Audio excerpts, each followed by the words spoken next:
अभी 17 अगस्त को पड़े, सावन के महीने में सोमवार पड़ जाए, श्रावण के महीने का सोमवार पड़े और श्रावण के महीने के सोमवार के दिन, सावन के महीने के सोमवार के दिन अगर नाग पंचमी पड़ जाती है और भगवान शंकर को एक कमल आता है श्वेत, एक कमल आता है नीला, गुलाबी सा, हल्का सा नील वर्ण का, एक कमल हल्का सा नीला जैसा गुलाबी सा दिखता है। वो कमल यदि शिव जी को मात्र एक समर्पित कर दिया जाए, महाराज दुनिया के लोग भगवान से कहते हैं भगवान हमको अष्ट सिद्धि नव निधि दे दो।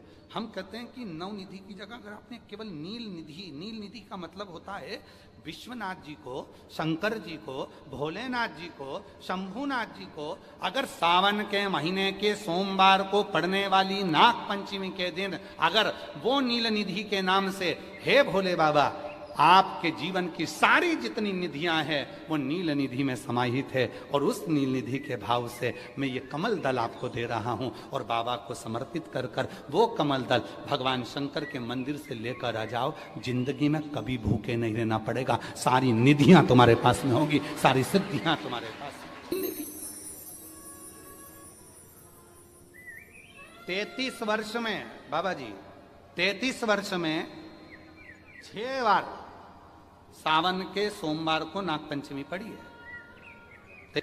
एक पड़ी थी 96 में, एक पड़ी थी 99 में, एक पड़ी थी 2012 में, एक पड़ी थी 2019 में, एक पड़ी थी 2023 में और अब इस वर्ष भी 2026 में सावन के सोमवार को 17 तारीख को बाबा की ये शिवरात्रि फिर पड़ रही है, वापिस नागपंचमी पड़ रही है, नागपंचमी पड़ रही है।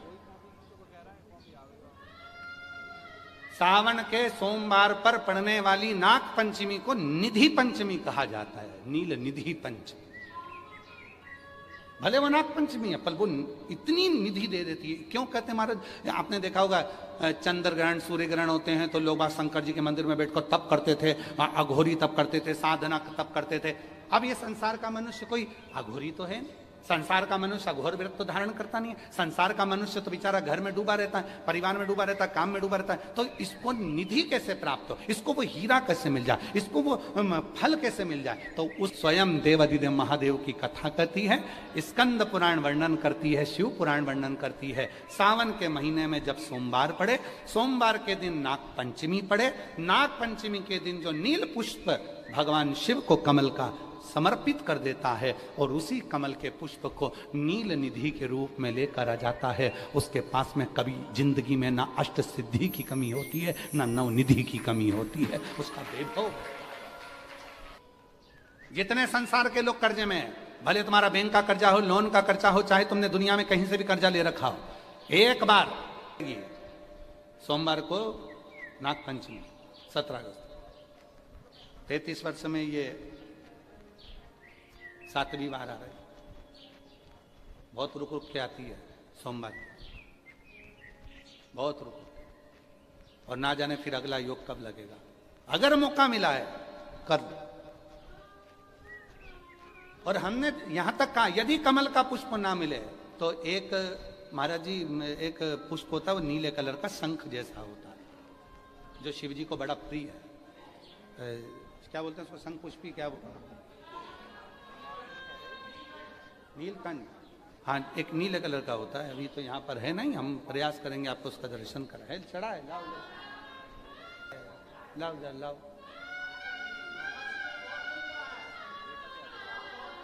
अच्छा यहाँ मिलता है, अच्छा ये देखो, अगर मान लो तुम्हें नील कमल ना मिले, नील कमल प्राप्त ना हो, कहीं सरोवर तालाब में अभी बहुत बारिश हो रही है, कहीं जाना नहीं, नील कमल नहीं मिल रहा है, तो ये नीला पुष्प अगर आपको मिल जाए, एक बार नील निधि के नाम से शिव को समर्पित करना और बाबा को समर्पित कर कर उसी को वापिस लेकर आना। बाबा मेरे घर में अष्ट सिद्धि नव निधि निवास करे, कृपा करना। एक साल के अंदर आप सब पत्र में लिखकर भेजोगे कि आपको किसी के दरवाजे पर हाथ फेराने की जरूरत नहीं पड़ेगी, भगवान जो वैभव देगा वो देखते बनेगा। नील निधि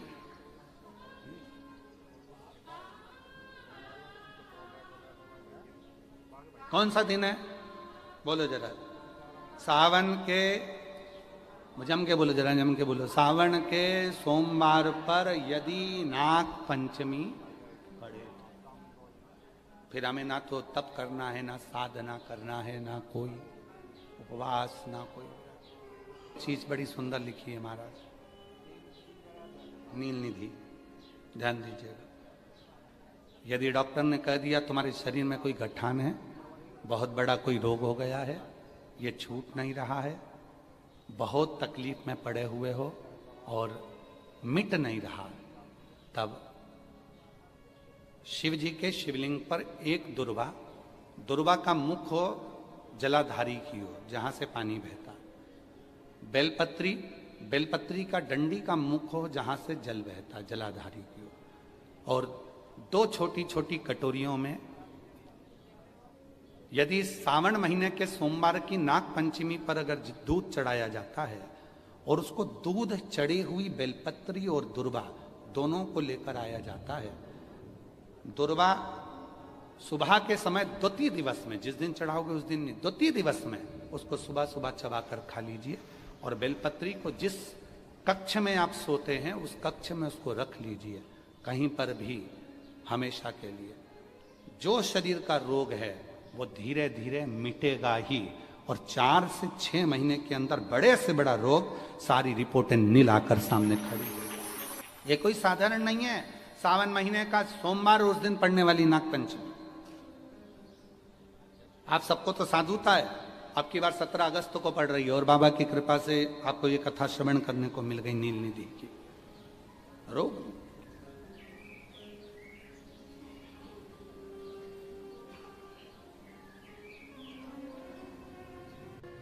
ध्यान देना, बहुत सुंदर प्रसंग है।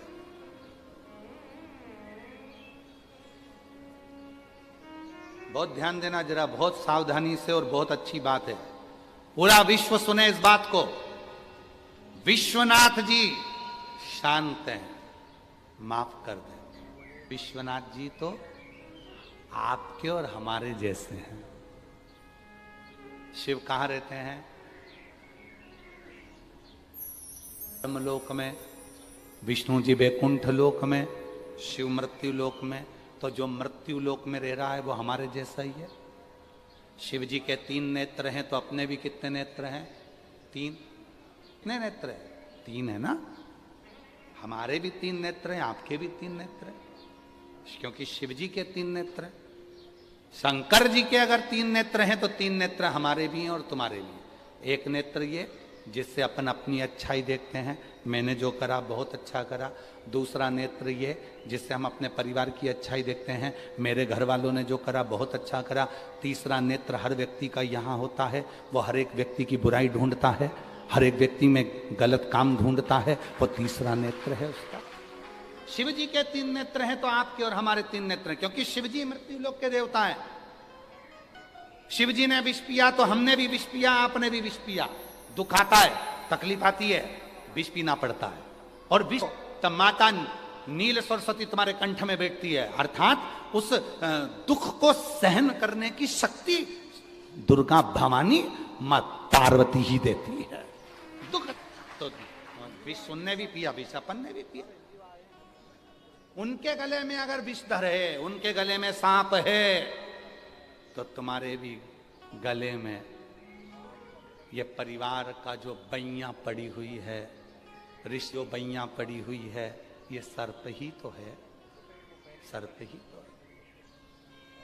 सब तो शिव कथा कर रही है।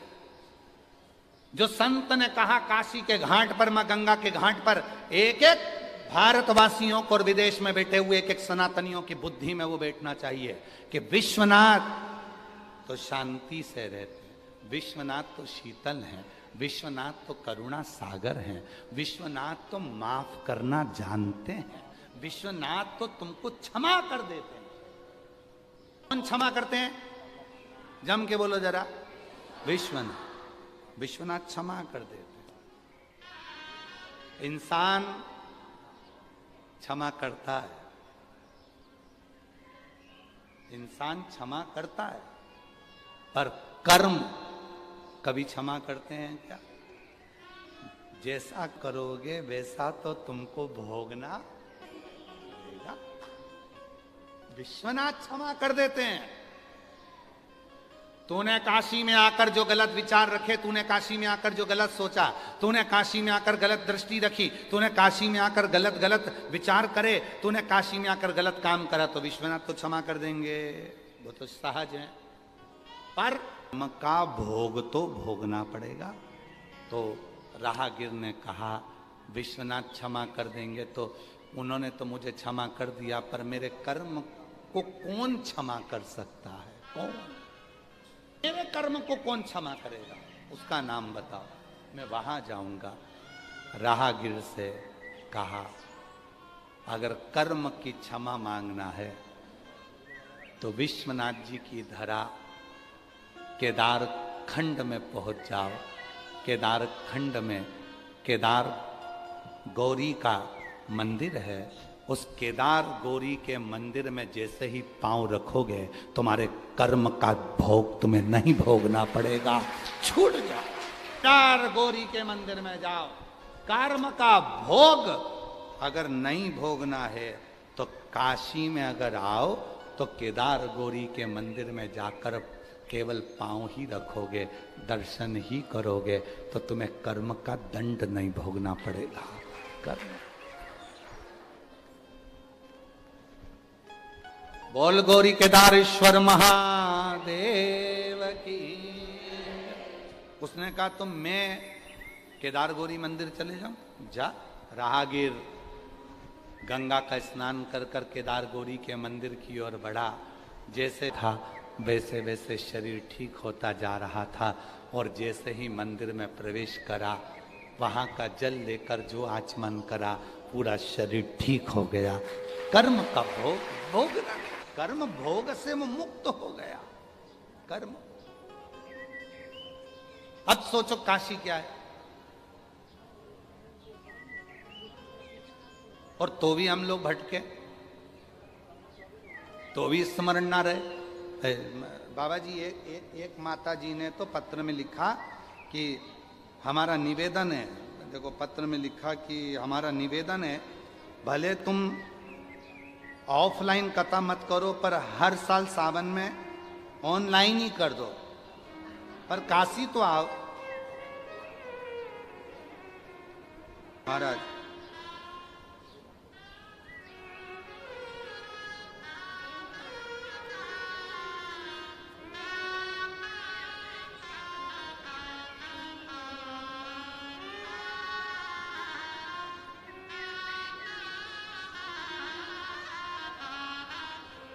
और एक ने तो लिख दिया कि सतुआ बाबा जी को हमारी भी उम्र लग जाए, और उसमें उम्र कितनी लिखी जिसने लिखा, जिसने पत्र लिखा उसने अपनी उम्र कितनी लिखी? 82 साल।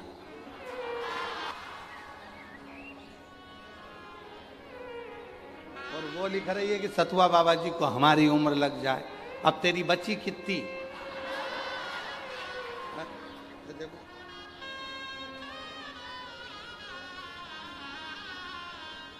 कहाँ गई?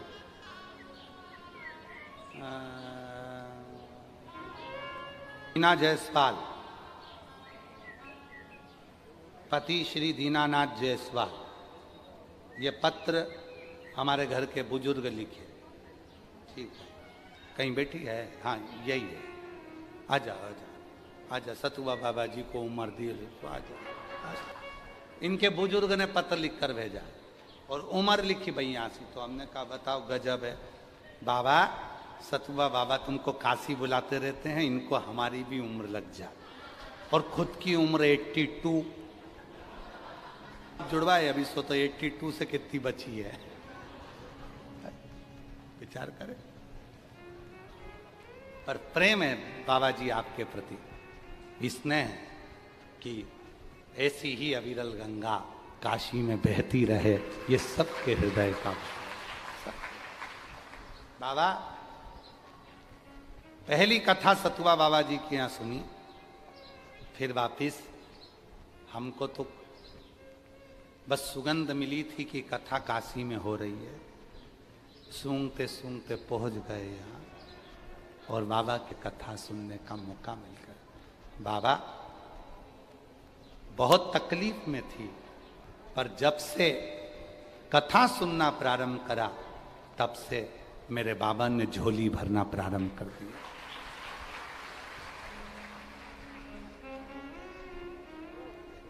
मेरे सतुआ बाबा जी हमारे भी हैं जी, हाँ, पत्र में लिखा उन्होंने, मेरे सतुआ बाबा जी हमारे भी हैं। तो मेरे सतुआ बाबा जी कथा करवाए डोमरी में, जो हम लोगों का सौभाग्य था। सतुआ बाबा जी ऐसे ही शिव की कृपा से ये दिव्य आयोजन काशी में होते रहें और बाबा की कथा हम सब सुनते रहें। मेरा नाम शिव कुमारी, ग्राम महिमापुर, पोस्ट जलालपुर, जिला जौनपुर से हूँ। कहीं बैठी हो, बाहर भी अगर बैठी हो या अंदर कहीं बैठी हो तो आ सकती हूँ। मेरा नाम शिव कुमारी, ग्राम महिमापुर, पोस्ट जलालपुर, जिला जौनपुर से हूँ। गुरुजी, मैं आर्थिक रूप से बहुत कमज़ोर थी, बहुत परेशानी थी। फिर एक दिन टीवी पर आपकी कथा सुनी, आप जैसा जैसा विधि विधान बताए मैं वैसे वैसे की। आज मेरे परिवार में सब कुशल मंगल है। मेरे छोटे बेटे की यूपीएससी में नौकरी लग गई और एक मेरी बेटी टीचर की तैयारी कर रही है। महादेव की कृपा से उसकी भी नौकरी लग गई। रात दिन कथा सुनती हूँ, बाबा से प्रार्थना करती हूँ और बाबा की ऐसी कृपा हुई गुरुदेव कि बहुत आर्थिक तंगी में जिंदगी जी रही। मेरे बेटे का यूपीएससी में होना और मेरी बेटी का टीचर में होना, ये मेरे बाबा की ही कृपा है, शिव की कृपा से प्राप्त हुआ। कहीं बैठी हो, शिव कुमारी जी, ग्राम महिमापुर, पोस्ट जलालपुर, जिला जौनपुर से हैं। कहीं बैठी हो तो आ सकते हैं। एक पत्र और बड़ा सुंदर है। बनारस महान संत सतुआ बाबा, बाबा की गुरुजनों के पैर छूकर पूरे परिवार की तरफ से चरण बंदन। साथ में माताजी पिताजी को मैं नमन करती हूँ। मैं सागर शर्मा, पुत्र श्री स्वर्गीय केलमा, माता श्री सुदामा देवी, निवासी बड़ा गांव, विषयपुर, बनारस, उत्तर प्रदेश से हैं। आप ही आ जाइए। आभार व्यक्त करता हूँ आदरणीय चतुर्वेदी जी की पूरी टीम का, संजय जी का, सतुआ बाबा जी का, जिन्होंने इस दिव्य कथा को ऑनलाइन करवाया। बाबा,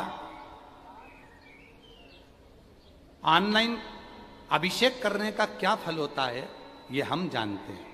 मेरे बड़े बेटे की शादी 2016 में हुई थी। 2016 से लेकर 2025 तक उसको बच्चे नहीं हुए। पवन शर्मा, पति सोनी शर्मा मेरे बड़े बेटे का नाम और बहू का नाम। जब बच्चे नहीं हुए, डॉक्टरों ने मना कर दिया था कि इनको औलाद नहीं होगी। कहा कि सियोर वाला बाबा अभिषेक कराता है ऑनलाइन। उस अभिषेक को करने के बाद अगर उस बेलपत्री को उठाकर गोदी में रख लिया जाए और प्रार्थना करी जाए तो बच्चा जरूर होता है। बाबा की ऐसी कृपा हुई, सोचा नहीं था। 10 वर्ष के बाद बाबा की कृपा से मेरे बड़े बेटे के यहाँ बेटे ने जन्म लिया। हम बाबा को यहाँ धन्यवाद देने के लिए आए हैं। शिव को नमः। श्रेष्ठ कर्म विश्वनाथ माफ कर देते हैं, पर अपने कर्मों की माफी मांगना है तो गौरी केदार के मंदिर में जाइए, प्रणाम करिए, नमन करिए और सुख पाइए। मिलता है, उसका फल खाली नहीं जाता।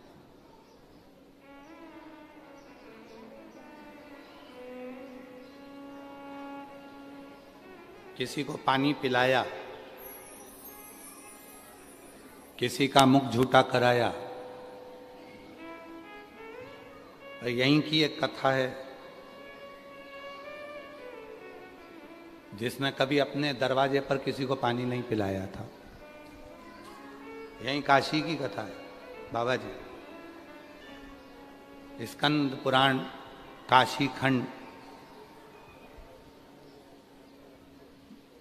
बाबा जी सब लोग लिख के भेजते हैं, आप उसमें पढ़ेंगे तो लिख के भेजते हैं। अब की बार गुरु जी ने पूरी स्कंद पुराण का काशी खंडी बाचा है। स्कंद पुराण काशी खंड की कथा कहती है, इसी काशी की बात है। एक व्यक्ति ने कभी किसी का मुख झूठा नहीं कराया, कभी किसी को पानी नहीं पिलाया।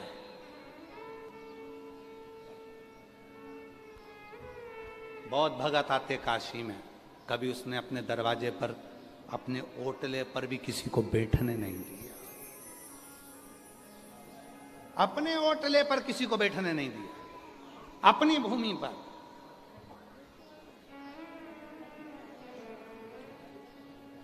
अरे भगवान की कृपा है, कौन किसके यहाँ आता है। अगर आज वो तो हम साधक को कि कहीं कृपा बाबा की हो गई, कौन आता है। इतनी कथाएं होती है, काशी वाले हम आपसे पूछते हैं, इतनी कथा काशी में होती है, आप कहीं जाते हो क्या। कहीं जाना नहीं हो पाता, कोई नहीं जा पाता, पर बाबा की कथा, कुबेर भंडारी की कृपा और विश्वनाथ जी की करुणा से आप लोग इस कथा में आए हो। किसी ने अगर अपना दरवाजा खोल दिया, जगह दे दी, बिठा दिया, तो उसमें कृपा तो शिव की है। इसी काशी कपारदेश्वर महादेव की कथा है। कौन कौन गया है काशी में कपारदेश्वर महादेव।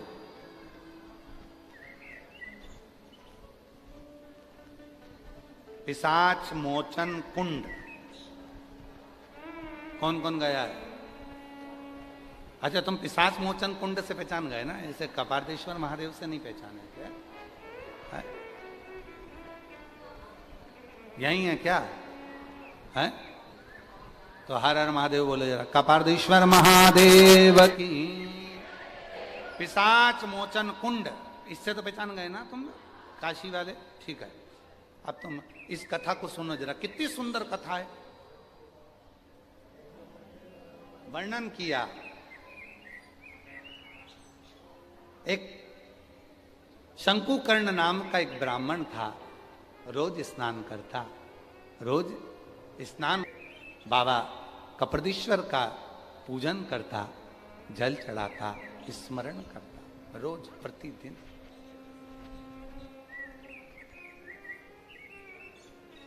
और एक दिन शिव जी को जल चढ़ाकर आ रहा था, और शिव के जल का महत्व तो आप लोग जानते हो ना। शिव के जल का महत्व आप लोगों के स्मरण में होगा। जब हम शिव जी को एक लोटा जल चढ़ाते हैं, लोटे में उसी जल को झेल के 2-4 बूंद, 8 बूंद, 10 बूंद, थोड़ा सा जल हम अपने घर पर लेकर आते हैं। उस जल की कितनी महत्वता है। अवंतिका खंड स्कंद पुराण का कहता है, शिव जी को चढ़ाए हुए जल का थोड़ा सा भाग जब हम लेकर अपने घर की ओर आते हैं, मार्ग में, राह में, मार्ग में, राह में जितने भी स्त्री के गर्भ में बच्चे मर गए हों, कोई का एक्सीडेंट हो गया हो, कोई अधोगति में मर गया हो, कोई किसी भी रूप में समाप्त हो गया हो, जब हम शिव जी के चढ़े हुए जल को लेकर अपने घर तक निकलते हैं, उस मार्ग में जितने जितने जीव अगर अधोगति में मरे होते हैं, उस जल के कलश का मात्र दर्शन करके उन्हें मुक्ति मिल जाती है। इसलिए सारी समस्या का हल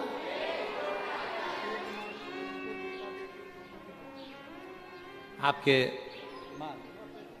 बेटा यूपीएससी क्लियर करा और बेटी भी टीचर का, जोरदार ताली बजाओ। सतुआ बाबा की राखी सतुआ बाबा को दे देंगे, हमारी राखी हम बनवा लेंगे।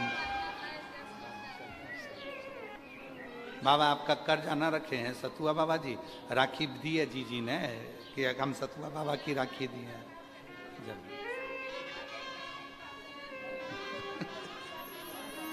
जरूर जरूर। चतुर्वेदी तुमने अच्छी ऑनलाइन कराई, सब ऑनलाइन की तैयारी में बैठ गया। और जी बोल रही है अब ऑनलाइन अगली बार होगी तो हम भी है। सब ऑनलाइन वाले हैं शंभु। और हम तो यहां से कहें इस व्यासपीठ से, विश्वनाथ जी की धरा से, कुबेरेश्वर बाबा की इस पोथी को नमन कर कर कहते हैं, जितने भी शिव भक्त इस पवित्र कथा को चाहे ऑनलाइन सुन रहे हो, चाहे इस पंडाल में बैठकर, इस ग्राउंड में बैठकर, अंदर बैठकर, बाहर बैठकर, जहां भी सुन रहे हो, विश्वास के साथ कहते हैं 3 महीने में मेरा बाबा तुम्हारी झोली भरेगा और बाबा कृपा जरूर, शिव कृपा।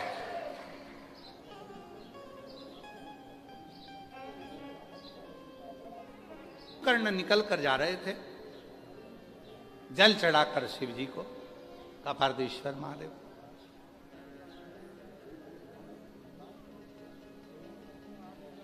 बीच मार्ग में उसको एक प्रेत मिला,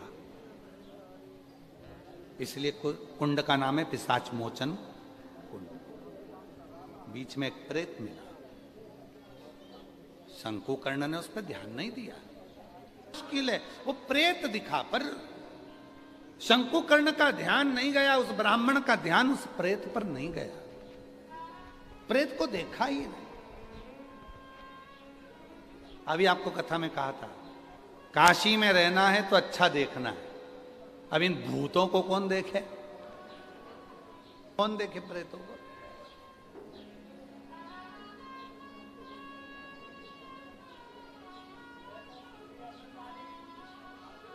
ओके, हरि नैनों में भोला समाए गयो री, मुझे प्रेम का रोग लगाए गयो री।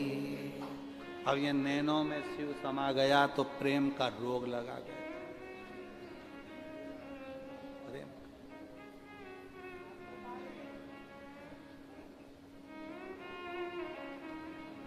आप में से कई माताएं ऐसी हैं जिनको सपने में भी शिव जी आते हैं, सपने में। कभी कभी लगता है कि सियोर वाला बाबा कथा सुना रहा है, मैं सुन रही हूं, कई कई सपने में चिल्ला देती है,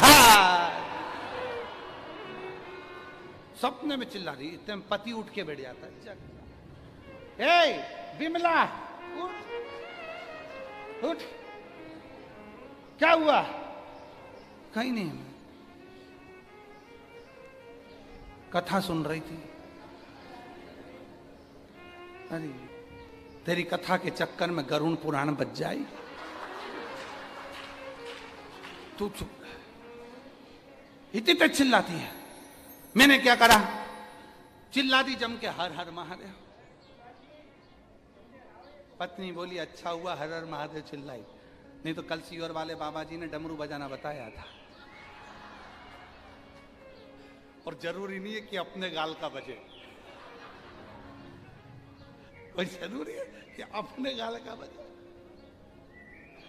चलो बजाओ डमरू एक बार जरा, सब प्रेम से बजाते, ठीक है? बहुत सुंदर, हर हर। अब कोई जरूरी है कि गल डमरू अपने ही बजे। पति मंदिर गया, पंडित जी से पूछा इसका कोई हल है क्या? तो पंडित जी ने कहा सारी समस्या का हल, एक लोटा जल। कहते हैं जब रात में ज्यादा सपने आते हैं तो लोटा पानी का भर के सोते हैं, एक लोटा, वो एक लोटा जल सब दूर काम आता है। 10 लाख की गाड़ी में घूमने वाला भी एक दिन लोटे में भरा कर काशी आ जाता है। वो एक लोटा जल बड़ा भारी है। प्रेत को नहीं देखा, प्रेत को देखा ही। शंकुकर्ण तो अपने भगवत भजन में, शिव नाम में, भगवान की विरल भक्ति में बड़े आनंद के साथ चल रहे थे, बड़े आनंद के। अपनी भक्ति में डूब पर बैठकर बाबा को अपने मन का भाव करिए, प्रार्थना करिए, विनय करिए, निवेदन करिए, विनती करिए।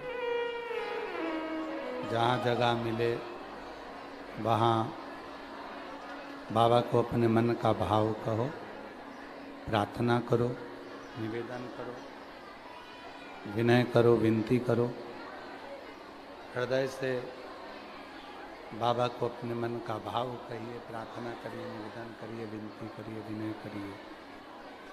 कथा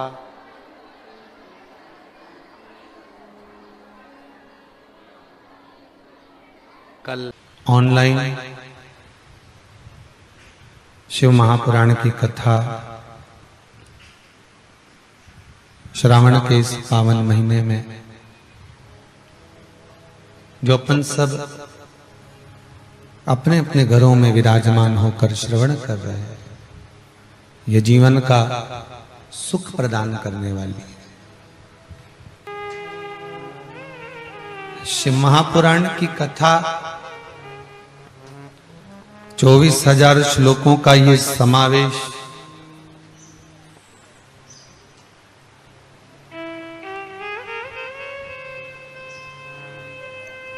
जिसको 12 संहिताओं के भीतर बांट दिया गया, ये कोई साधारण सा नहीं है।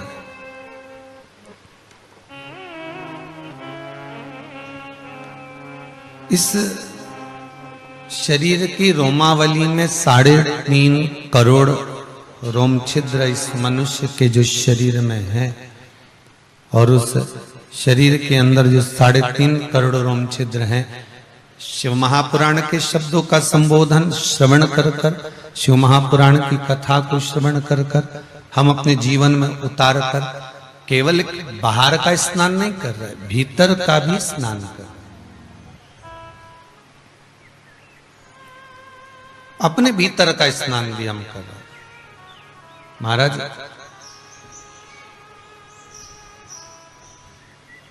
साबुन लगाकर, सर्फ लगाकर अपन बाहर से तन को तो साफ कर सकते हैं, पर भीतर का जो मन है ना, वो केवल एक शिव की कथा, राम कथा, कृष्ण कथा, भगवत चर्चा, संत चर्चा या भक्तों की चर्चा से या क्रम से, अनुमोदन से निर्मल हो सकती। मेरे राघव जी, मेरे राम जी शबरी अम्बा के दरवाजे पर जाकर सबसे पहले नवदा भक्ति का ज्ञान में प्रथम बात यही कहते, प्रथम भक्ति संतन कर संगा, दूसरी रति मम कथा प्रसंगा। यदि आप सत्संग में कहीं पहुंच गए हो, भगवान की कथा में कहीं पहुंच गए हो, भगवत चर्चा में कहीं पहुंच गए हो, और भगवान की कथा का रसस्वादन यदि आप कर रहे हो, श्रवण कर रहे हो, शबरी अम्मा ने जैसे राघव जी से पूछा था, राम जी से पूछा था, ये तो बताओ प्रभु कि आप मेरे दरवाजे तक आए हो और वहां आकर भी केवल एक सत्संग का महत्व ही दर्शा रहे हो कि प्रथम भक्ति संतन कर संगा। 84 लाख योनियां काटने के बाद अगर मानव की देह मिले, अभी तो मिली है खैर, और बड़ी मुश्किल से मिली है, मांग तोंग कर लेकर आयो, कितना कितना निवेदन करा होगा तब जाकर यह मनुष्य की देह प्राप्त हुई है, तब कितना निवेदन करा होगा तब जाकर यह मनुष्य का शरीर प्राप्त हुआ है, यह मानव की देह प्राप्त हुई है। और मानव की देह मिल भी गई और फिर भी हम भजन नहीं कर पाए तो चित्तवृत्ति, फिर मनुष्य देह किस काम की, फिर मानव का शरीर किस काम का।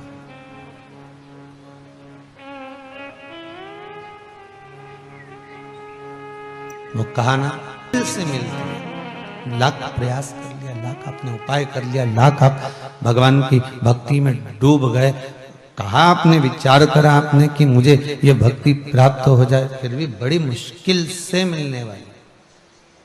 हाथ में रिमोट लेकर बैठे हो वासुकी नाग शिव महापुराण की कथा श्रवण करने के,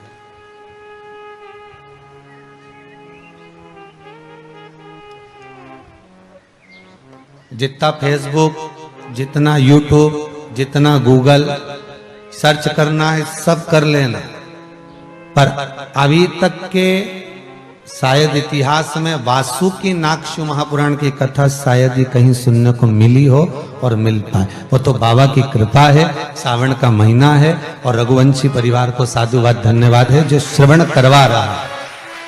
आप निकालिए।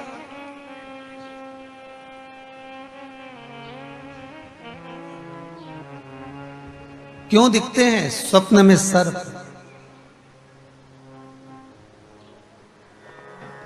क्यों हमारे पूर्वजों को सर्प की गिनती में गिना जाता?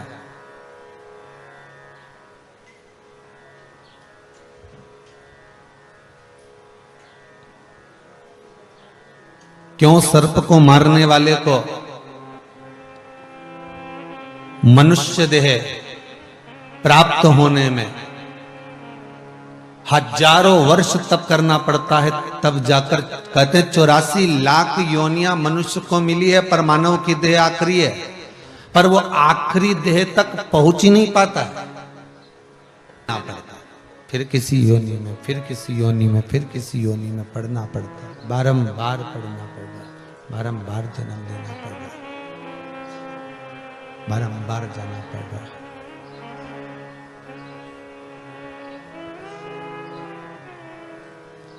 और कितनी जन्म, कितनी मृत्यु, फिर जन्म, फिर मरण, फिर जन्म, फिर मरण। स्वप्न में सर्प दिख रहा है, सामने घर के सामने से सांप निकल गया, रास्ते से जा रहे थे सर्प निकल गया। अब आपने तो कह दिया गाड़ी चढ़ गई, पर उस गाड़ी में जितने बैठे हैं दुनिया के लोगों को 84 लाख योनियां केवल एक बार काट कर फिर मनुष्य देह मिल जाती। 84 लाख योनियां काटते काटते काटते काटते फिर मानव की देह मिलेगी, इसको नहीं मिलेगी जितने गाड़ी के अंदर थे। ऐसी 84 लाख ना जाने कितनी बार काटना पड़ेगी तब जाकर फिर मनुष्य की देह मिलेगी। मानव का शरीर मिलने के बाद भी, वो मानव का शरीर मिलने के बाद भी शरीर आड़ा टेढ़ा रहेगा, हाथ से, पैर से, नेत्रों से, श्रवण से, कंधे से, कहीं ना कहीं शरीर में कुछ विकलांगता रहेगी।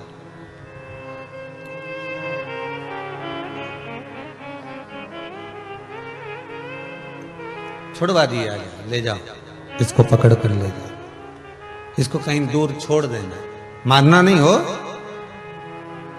इतना तो कह सकते हो। फिर वो कुछ भी करे वो उसकी मर्जी, पर आप घर से जब जीव निकल गया, सर्प निकल गया और आपने कह दिया इसको मारना नहीं हो, इसको ले जाओ, छोड़ दो।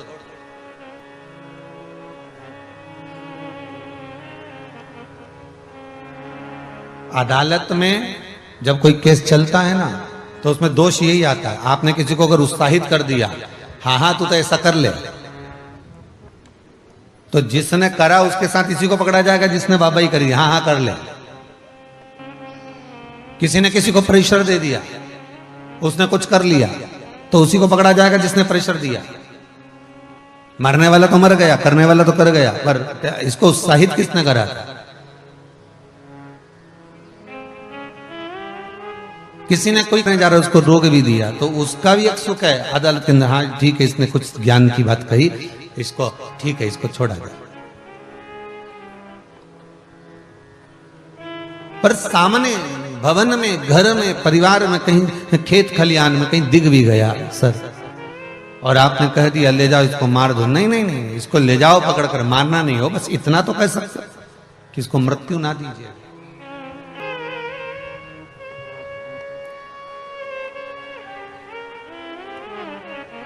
कितना दुख हुआ होगा वासुकी नाग को जिस समय पर माता कद्रू ने वासुकी नाग की माता कद्रू, जिसमें वासुकी नाग की माता कद्रू ने अपने पुत्रों से कहा वीनता के चक्कर में कि पुत्रों सुनो, कश्यप ऋषि की 17 धर्म पत्नियां, उसमें से मूल थी कद्रू और वीनता, ने अपनी बेटी विहाई थी कश्यप बाबा। देखिएगा जरा, एक सर्प के भाव को देखिए क्यों भगवान शंकर ने इसको गले में धारण कर कर रखा? वासुकी नाग, कोई दूसरा नाग नहीं मिल सकता था? करकटा भी तो था, शेषनाग भी तो था, तक्षक नाग भी तो था, कितने सर्प थे।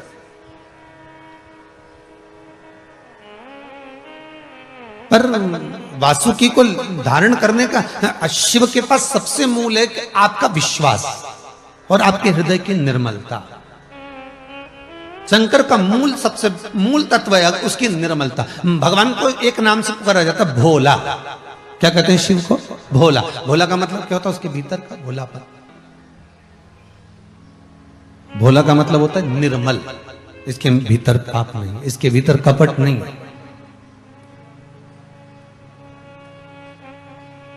ये किसी के साथ छल ही नहीं कर सकता। कई बार माताएं भी कह देती, हमारा वो छोटा पोता है ना, वो तो किसी के साथ में कोई कभी गलत काम कर ही नहीं सकता, इतना निर्मल है, इतना भोला है।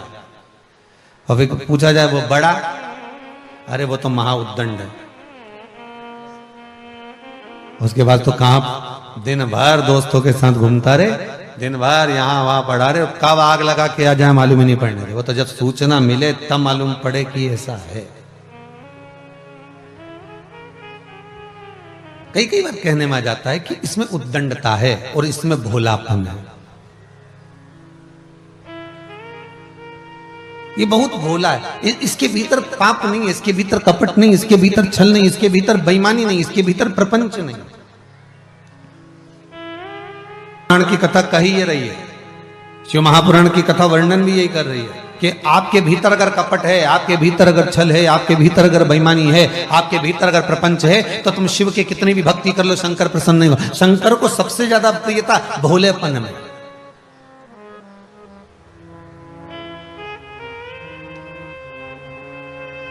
शिव को सबसे ज्यादा प्रियता अगर किसी से है तो आपके निर्मल स्वभाव से। तो राम कथा में भी तो कहा, निर्मल मन सो मोहि पावे, मोहि छल छिद्र कपट ना भावा। भगवान को अगर कुछ भा रहा है, भगवान को अगर कुछ प्रिय लग रहा है, भगवान को अगर कुछ श्रेष्ठ लग रहा है, तो आपका भोलापन, आपकी निर्मलता, आपका सहज स्वभाव।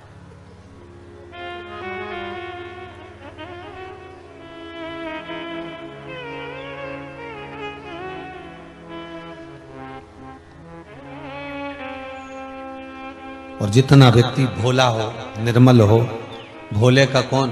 तो का भोले का भोला, भोले का भगवान। तो क्या ये कपटी का भगवान नहीं होता क्या? जिसके भीतर कपट होता है उसका भगवान नहीं होता क्या? होता है, उसका भी होता है। और छल करने वाले का उसका भी होता है, झूठ बोलने वाले का उसका भी, प्रपंच करने वाला का भी, बेईमानी करने वाला का भी, सबका होता है। भगवान तो सबका। आपको कथा में कहा था पहले कि भारत की भूमि एक ऐसी भूमि है कि यहां अगर पापी भी मरे तो स्वर्गवासी कहलाता है, मरेगा तो वो डेड बॉडी कहलाएगा। वहां कोई नहीं लिखेगा फोटो के आगे स्वर्गवासी, बैकुंठवासी, गौलोकवासी। वहां तो कह दिया डेड बॉडी है, इसको ले जाओ, मर गया, ये गया, ऑफ हो गया, जाइए, ऑन और ऑफ, गया, खटका है, दवाई से मालूम पड़ जाए गया कि है। कई विदेशों में जाकर अगर कोई मरा तो वह कोई नहीं कहेगा कि ये स्वर्गवासी है, ये तो मर गया है, ये तो गया, ऑफ हो गया, डेड बॉडी। और हमारे यहाँ भारत की भूमि पर अगर कोई मर जाए तो कहा भले पापी है, भले मदिरा का पान कर रहा, मांसाहार कर रहा, वेश्यावृत्ति कर रहा, जुआ खेल रहा, गलत से गलत काम कर रहा, उसके बाद भी उसके फोटो पे लिखा जाएगा स्वर्गवासी। कितना गंदा काम करके मरा, गलत काम करके मरा, इसके बाद भी लिख दिया स्वर्गवासी। उसका कारण केवल एक है, क्योंकि भारत की भूमि एक ऐसी भूमि है, ये पृथ्वी एक ऐसी है, भारत की धरा एक ऐसी है, ये भारत की भूमि की रज ऐसी है कि यहाँ संत, साधु, सन्यासी, तपस्वी, साधक, उपासक, ब्राह्मण, गुरुजन और परमात्मा और सारे तीर्थ, सारी नदियां, सारे सरोवर, सारे कुंड, सारे तालाब इसी भारत की भूमि पर आकर विराजमान हो गए। क्यों? इस भारत की धरा पर कहीं से भी निकलोगे, हर कंकर में शंकर समाया हुआ है। इस भारत की धरा में कहीं से भी निकलोगे, हर कंकर में गंगा का जल है। इस भारत की भूमि पर कहीं से भी निकलोगे, कहीं नर्मदा, कहीं सरयू, कहीं मंदाकिनी, कहीं गंगा, कहीं ना कहीं उसको छू रही है, उसको स्पर्श कर रही है।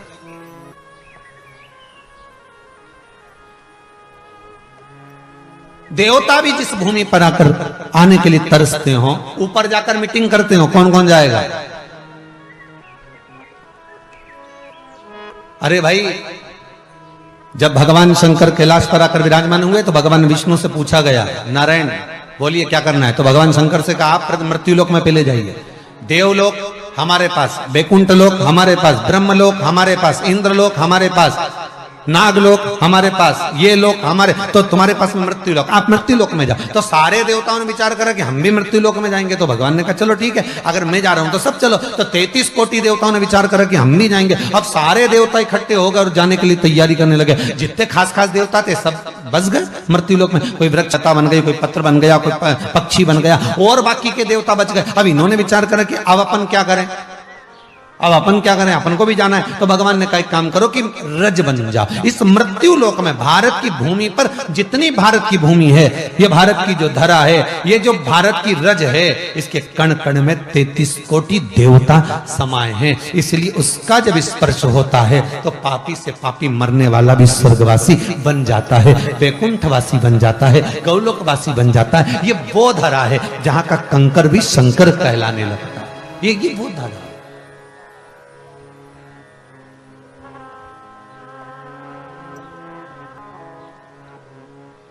जाना तो है, भजन कर कर स्मरण कर कर, नाम जप कर कीर्तन कर कर, नाम स्मरण में डूब कर, जाना तो है।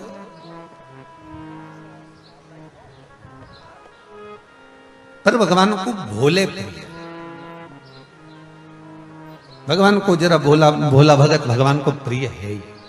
एक कथा कहीं कहीं अपन श्रवण करे हैं कि एक भगत एक चोर चोरी करने गया, उसके पास में कोई वस्तु चढ़ने की नहीं मिली। अंधेरे में शिवलिंग पर चढ़ गया और शंकर के शिवलिंग पर चढ़कर ऊपर जो जलाधारी लगी थी वो चांदी की थी, उसको निकाल रहा था।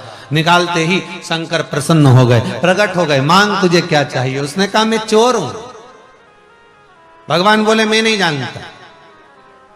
तो चोर ने पूछा आप प्रसन्न कैसे हो गए, आप प्रकट कैसे हो गए? शंकर भगवान बोले दुनिया के लोग जल चढ़ाए, धतूरा चढ़ाए, फूल चढ़ाए, तू तो पूरा ही चढ़ गया।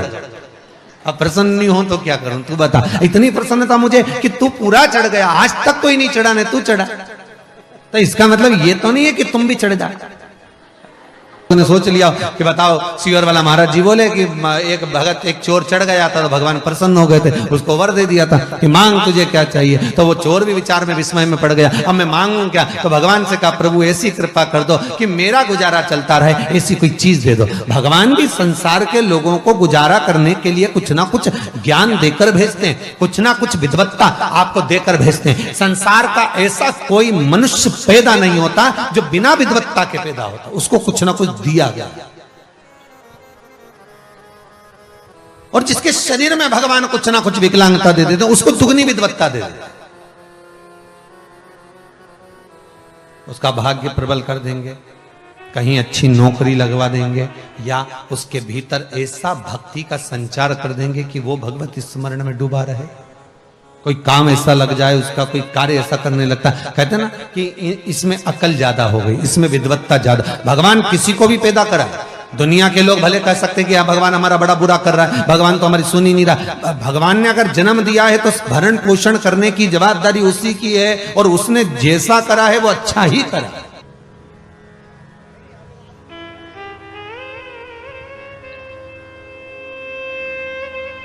अरे वो एक कहानी बहुत पहले पढ़ी थी, आप लोगों ने भी पढ़ी होगी, आपको भी याद होगा, अगर पढ़ी होगी तो ध्यान में होगा कि एक राजा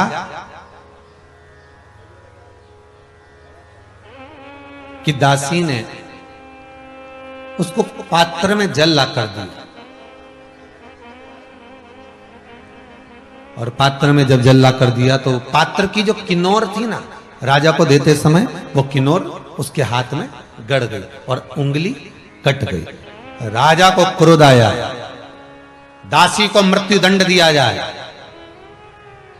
और मैं अभी मेरे बेटे की सगाई करने जा रहा हूं, आने के बाद इसको मृत्यु दंड दूंगा, के बाद इसको मार दूंगा।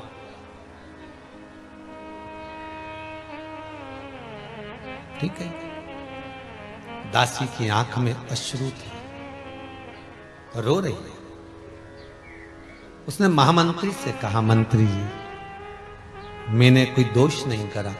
राजा ने हाथ में कलश झेला, उंगली कट गई। अब उसमें मेरा क्या दोष है, आप बताइए। महामंत्री ने कहा आपका तो कोई दोष है ही नहीं।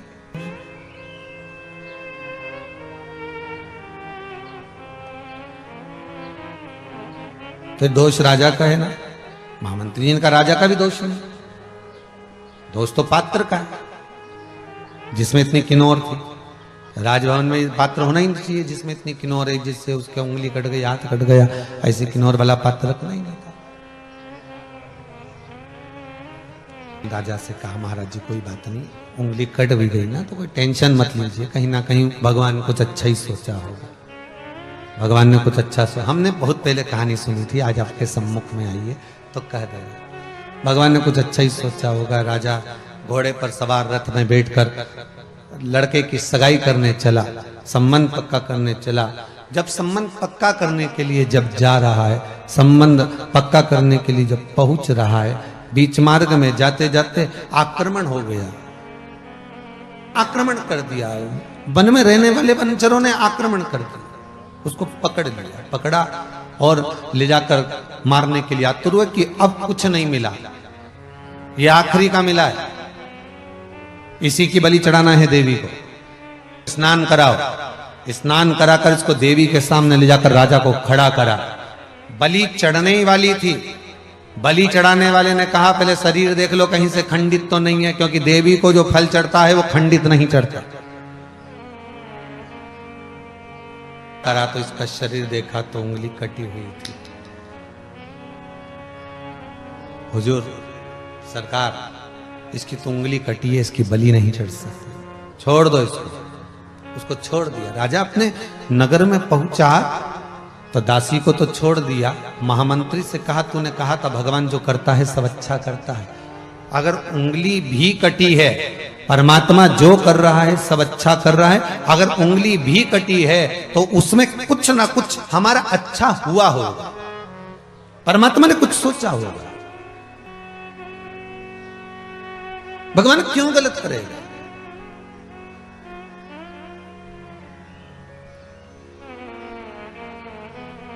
परमात्मा कभी किसी का अहित नहीं करता, हमारे कर्म।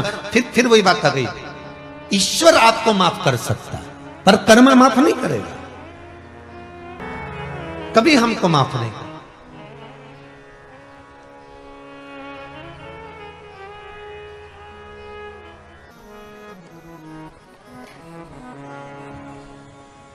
जब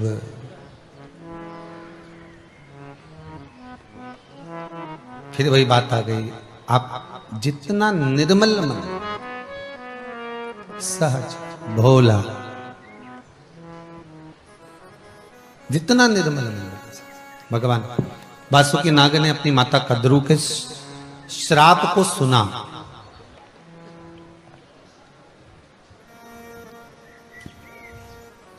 बड़ा दुख हुआ सुनकर। श्राप क्या लगा था? श्राप क्या लगा? श्राप एक लगा, कद्रू ने एक बार अपने पुत्रों से कहा कि जितने भी मेरे ये पुत्र हैं, 1000 मेरे ये बच्चे सर्प की योनि में जो हैं, इनसे मैं इतना चाहती हूं कि बीनता से मेरा द्वेष उत्पन्न हुआ, बीनता से मेरा द्वेष उत्पन्न हुआ, बीनचे और कद्रू के 1000। अब इससे मेरा दोष उत्पन्न हुआ है। और विवाद एक बात पर हुआ है कि सूर्य नारायण भगवान के जो घोड़े हैं,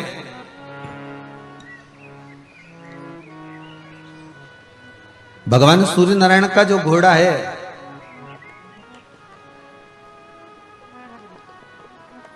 उस घोड़े की जो पूंछ है, बीनता कर रही है कि पूरा घोड़ा सफेद है, और मेरे मुख से निकल गया कि घोड़ा काला है। अच्छा, कभी कभी ऐसा होता है, मुख से कुछ निकल जाए ना तो उसको लिपापोती करने में वो काला करना ही पड़ता है। केवल घोड़े की बात नहीं है, अपने भी अगर निकल गया ना एक बार मुख से कि साहब वो ऐसा है और वैसा है, अब उसने कहा हम तो देख के आए ऐसा, माँ तो ऐसा है ही नहीं, अब उसको लिपापोती करने में मालूम पड़े पूरा ही काला करना पड़ता। भगवान भी सोचे कि गजब, अब कद्रू ने कह दिया कि वो घोड़े की जो पूंछ है वो काली है, भले घोड़ा सफेद है, कद्रू को नहीं मालूम था कि सफेद है, कद्रू ने कहा सफेद है, बीनता ने कहा सफेद है, पर कद्रू ने अपनी बात रखने के लिए कह दिया कि घोड़े की जो पूंछ है वो काली है। और बीनता ने कह दिया मैं खुद देख कर आई हूं कि जितने घोड़े रथ में लगे सब सफेद, तो उनकी पूंछ भी सफेद। अब इस पुत्रों को बुलाया, सारे सांपों को इकट्ठा कर कहा तुम मेरे 1000 पुत्र हो। कल बीनता सुबह सूर्य नारायण भगवान के रथ के घोड़े देखेगी, उसकी जो पूंछ है तुम उससे जाके लिपट जाओ, तुम सब काले, जब लिपट जाओगे दूर से हम देखेंगे तो ऐसा लगेगा कि पूंछ काली। माता ने कह दिया, बच्चे सभा भर दिए। उसमें कुछ बच्चे जो बीनता से भी स्नेह रखते थे, ये बड़ी मां है तो वो छोटी मां तो है ना। तुम्हारे घर में भी ऐसी बच्चे होंगे कि मम्मी कहे कि ऐसा है और तू चाची को ये कुछ मत बोलना, तो चाची को, चाचा को या जेठानी को, बड़ी माँ को कि मत बोलना, छोटी बहू कह देगी तो बड़ी माँ को मत बोलना। तो कई बच्चों का इतना प्रेम होता है कि वो माँ के कमरे में गए और कह दिया बड़ी मम्मी, मम्मी बोल रही थी, तुरंत जाके कहा।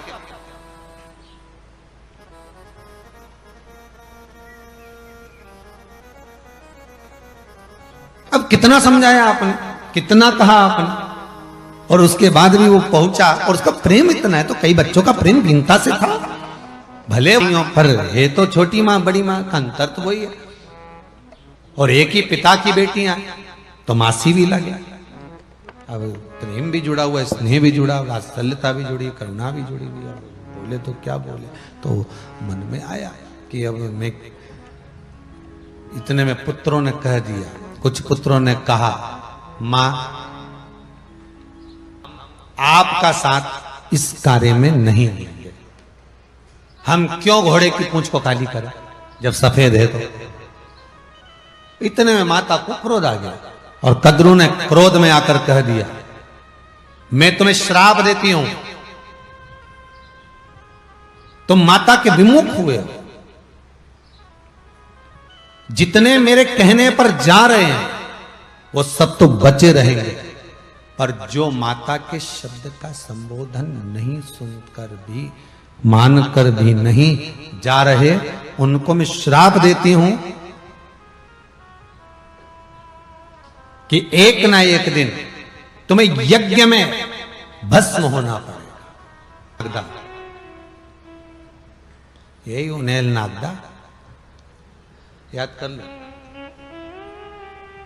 कि जन्मेजय जब यज्ञ करे अपने पिता को, जब तक्षक नाग डस कर चले गया, और जब यज्ञ प्रारंभ हुआ, और जब यज्ञ प्रारंभ हुआ और उस यज्ञ में जब आहुतियां छूटना प्रारंभ हुई, छूटना प्रारंभ हुई उस यज्ञ के भीतर,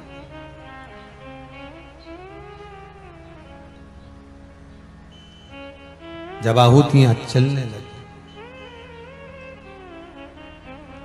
और आहुतियां जब डाली जा रही थी, काय की आहुति छूट रही थी, सर्प की आहुति।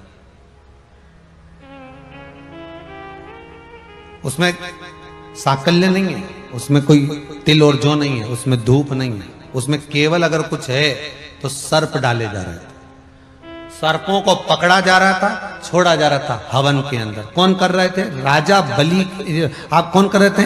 राजा परीक्षित के पुत्र। तो की आहुतियां सर्प यज्ञ कर रहे,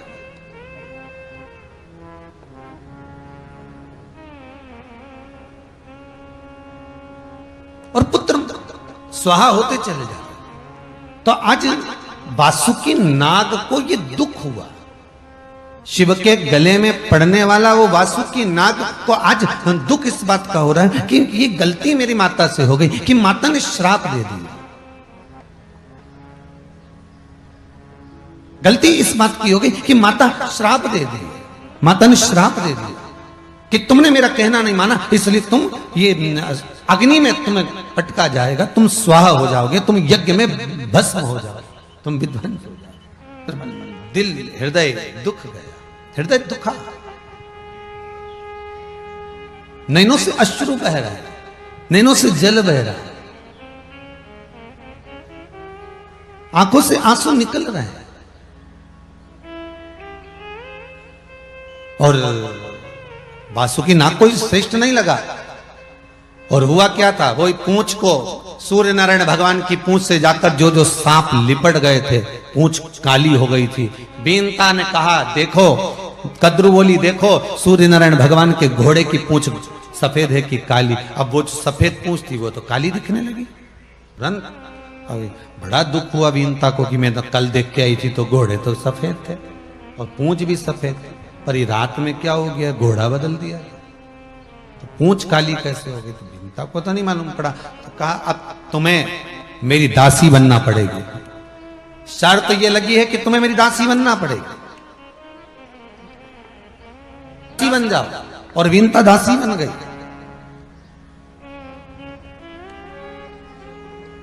अब जो भी हुआ तो हुआ, पर दुख सबसे ज्यादा वासुकी नाग को हुआ। शंकर के गले में जो सांप पड़ा है उसका नाम है वासुकी नाग, वही सर्प वासुकी नाग। कोई शिव जी ने ऐसे गले में नहीं धारण कर लिया। शंकर भगवान अगर गले में धारण करें तो उसमें कुछ अच्छा तत्व होगा, कुछ अच्छा सोचा होगा। फिर वही बात कहेंगे, बगीचे में बहुत सारे फूल लगे हुए हैं, अगर आप बगीचे में घूमने गए हो और कोई फूल आप तोड़ रहे हो, कोई फूल आप निकाल रहे हो, तो आप कौन सा फूल तोड़ोगे? जो अच्छा लगेगा आपको, जो डाली पर श्रेष्ठ पुष्प होगा, जो अच्छा लग रहा होगा, वही तो पुष्प आप तोड़ोगे, वही तो पुष्प आप निकालोगे। अच्छा लग रहा है वो पुष्प। तो शंकर भगवान भी अगर डमरू को रखे तो उसमें कुछ अच्छा होगा, अगर त्रिशूल को रखे तो उसमें कुछ अच्छा होगा, वासुकी नाग को रखे तो कुछ अच्छा होगा। विचार करिएगा। एक कामन विवाह भगवान शंकर ने प्रथम में करे। उमा, कात्यायनी, कुष्मांडा, चंद्रघंटा, स्कंदा, सती, गौरी, महागौरी, ये जो माता के रूप बदल बदल के आए हैं, तो आखिरी में जो रूप टिका, आखिरी में जो स्वरूप माता पार्वती का जो रहा वो अभी तक रहा, फिर कोई रूप नहीं बदला है, एक रूप रह गए। उसका कारण क्या था? कुछ ना कुछ भगवान जो अपने पास में रखे हैं उसमें कुछ श्रेष्ठता होगी। शंकर को क्या जरूरत थी कि उमा को छोड़ा, सती भस्म हो गई और माता पार्वती से विवाह हुआ। पार्वती को क्यों रखा? क्योंकि सती दक्ष प्रजापति की पुत्री थी और पार्वती हिमालय राज की पुत्री है। शंकर जानते हैं कि ये केवल हिमालय राज की बेटी नहीं, शिव जानते हैं कि ये पितरों की पुत्री है, और अगर मेरे करीब में रहेगी, मेरे साथ में रहेगी, तो मेरे ऊपर एक लोटा पानी अगर कोई शंकर जी को चढ़ा रहा है, अगर ये मेरे साथ में एक कलश भरकर अगर शिव को कोई जल समर्पित कर रहा है, तो उसके घर में कभी पितृदोष नहीं हो सकता, उसके घर में कभी पितरों का दोष नहीं हो सकता। अगर एक लोटा पानी आप शंकर को चढ़ा रहे हो, और वो भी अपने घर का ले जाकर, अपने परिंडे का ले जाकर, अपने मटके का, अपने हंडे का, जो पात्र तुम्हारे घर में भरा है, ताजा भरा हुआ है, पात्र भरा हुआ रखा है, उसमें से अगर आप एक लोटा ले जाकर भगवान शिव को समर्पित कर रहे हो, तो पितृदोष नहीं ले सकते। फिर कोई कितना भी कह दे तुम्हारे घर में पितृदोष है, तो अपने मन को भी तो गवारा करे। मैं तो रोज शंकर जी को जल चढ़ाती हूँ, मैं रोज एक लोटा पानी भर कर लेके जाती हूँ, अपने घर से बोतल भर के लेके जाती हूँ, अगर दूर मंदिर है तो बोतल में भर लेती हूँ, लोटा खाली ले जाऊँ, उसमें डाल के फिर शिव जी को चढ़ा देती। पर चढ़ाती तो मैं हूं, जल तो समर्पित कर रही हूँ ना। ये विश्वास आपके भीतर जागृत।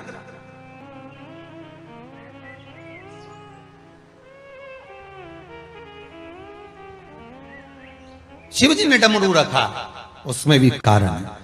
शंकर अगर कैलाश पर रह रहे हैं उसमें भी कारण, अगर मृगशाला पहन रहे हैं उसमें भी कारण है, रुद्राक्ष की माला पहन रहे हैं उसमें भी कारण है, बेलपत्र धारण कर रहे हैं उसमें भी कारण है, धतूरा भी पहन रहे हैं उसमें भी कारण है, 3 नेत्र हैं उसमें भी कारण है, त्रिपुंड धारण कर रहे हैं उसमें भी कारण है। शिव के संपूर्ण श्रृंगार में, शंकर के संपूर्ण श्रृंगार के भीतर कुछ ना कुछ कारण है, कुछ ना कुछ बात।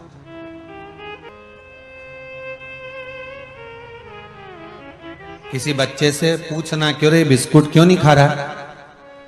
तेरे हाथ में रखा है ना बिस्कुट का पैकेट, तो तू खा क्यों नहीं रहा? अभी रखा है तो खा क्यों नहीं रहा? अभी खाऊंगा तो कब खाएगा? अभी तो मैंने टोस्ट खाया, तो रख रखा। फिर उसने किसी ने कहा अब तो दोपहर की 1 बज गई, बिस्कुट क्यों नहीं खा रहा? अभी तो खाना खाया, अभी बिस्कुट संभाल के रखा है। अच्छा ठीक है, भोजन किया, हाँ फिर बिस्कुट। अब कब खाएगा? बस मम्मी 4 बजे चाय बनाएगी तब खाऊंगा। उसे संभाल कर रखा, उसको मालूम है इसका प्रयोग कब करना है, उसको ज्ञात है कि मेरे को इसको कब पाना है। छोटा का बच्चा, जरा सा बच्चा, कोई भी सामान उसको मिल गया, रोड पे से पड़ा हुआ भी मिल जाए ना छोटा छोटा सामान, तो वो बटोर के अपने बॉक्स में रख ले, कहीं ले जाके बैग में रख लेता है। अभी तो स्कूल जा नहीं रहे, जब स्कूल खोले और बच्चों का जब बैग टटोलना, उसमें से भाटा, पेंसिल का टुकड़ा, रबड़ का, और वो नोक करा हुआ जितना छिलका वो भी भरा हुआ। अब उससे पूछो कि ये नोक करा हुआ ये छिलका क्यों भर के लाया? इसका मैं बढ़िया कुछ बनाऊंगा, कुछ ना कुछ बना, उसमें पानी मिलाएगा, फिर कुछ डालेगा, फिर उसको घिसेगा, पीसेगा, उसका क्या क्या रबड़ तैयार कर। मालूम पड़े एक बार कॉपी में फेरा पूरी काली। 17 से 23 अगस्त तक शिव महापुराण की कथा श्रावण के महीने की विराम की कथा रहेगी। सावन के महीने की जो कथाएं चल रही थी, वो सावन के महीने की जो विराम की कथा है वो 17 अगस्त से 23 अगस्त तक भिलाई जयंती स्टेडियम छत्तीसगढ़ में 1 बजे से 4 बजे तक कथा का क्रम रहेगा। सारे छत्तीसगढ़ वासियों को यही मौका मिला है कथा सुनने का।